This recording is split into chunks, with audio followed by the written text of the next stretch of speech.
4 राज्यों में क्यों चिंतित बीजेपी, विपक्षी एकता से कितनी मुश्किल, 2019 के आंकड़ों से समझे 2024 की तस्वीर। इस साल के अंत तक मध्य प्रदेश, छत्तीसगढ़, राजस्थान और तेलंगाना में विधानसभा चुनाव होने हैं।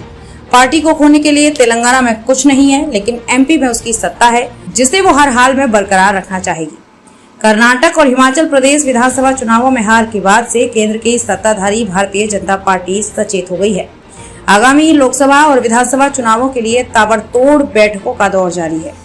बीजेपी सांगठनिक फेरबदल और नई चुनावी रणनीति के सहारे एंटी इनकम्बेंसी फैक्टर के बावजूद आगामी चुनाव में जीत दर्ज करना चाहती है। इस साल के अंत तक मध्य प्रदेश, छत्तीसगढ़, राजस्थान और तेलंगाना में विधानसभा चुनाव होने हैं। पार्टी को खोने के लिए तेलंगाना में कुछ नहीं है, लेकिन मध्य प्रदेश में उसकी सत्ता है, जिसे वो हर हाल में बरकरार रखना चाहती है।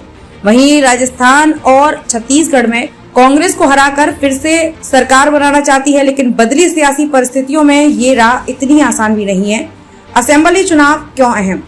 बीजेपी के लिए फिलहाल विधानसभा चुनाव में किलेबंदी करना अहम है, क्योंकि अगर विधानसभा चुनावों में पार्टी हारती है तो इसके कई मायने निकाले जा सकते हैं और उसके दूरगामी असर लोकसभा चुनाव पर पड़ सकते हैं, क्योंकि बीजेपी अधिकांश चुनाव पीएम मोदी के चेहरे पर ही लड़ती रही है। ऐसे में विधानसभा चुनाव में हार मोदी की हार के रूप में विपक्ष प्रसारित कर सकता है। बीजेपी कांग्रेस में सीधी टक्कर होगी। राहुल गांधी की भारत जोड़ो यात्रा, कर्नाटक और हिमाचल में कांग्रेस की जीत और मोदी सरकार के खिलाफ विपक्षी दलों की एकता से ये कुछ ऐसे कारण हैं जो लोकसभा चुनावों में बीजेपी के लिए टेंशन बढ़ाने वाले हैं। साल 2019 के चुनावी आंकड़ों पर गौर करें तो बीजेपी ने तब 543 सदस्यों वाली लोकसभा में कुल 303 सीटें जीती थी। आंकड़े बताते हैं कि कुल 161 सीटों पर बीजेपी और कांग्रेस में सीधी टक्कर थी, लेकिन उनमें से 147 सीटों पर बीजेपी ने जीत दर्ज की थी, जबकि कांग्रेस सिर्फ 9 सीटें ही जीत सकी थी। शेष 5 सीटें अन्य ने जीती थी। ये 147 सीटें एमपी, छत्तीसगढ़, कर्नाटक, गुजरात, हरियाणा, असम और राजस्थान से आती हैं। Free fight for all. चुनावी आंकड़े बताते हैं कि महाराष्ट्र, तेलंगाना और पंजाब की कुल 93 लोकसभा सीटों पर खुला मुकाबला था। यहाँ फ्री फाइट फॉर ऑल में 40 पर बीजेपी की जीत हुई थी, जबकि 12 पर कांग्रेस और 41 पर अन्य की जीत हुई थी।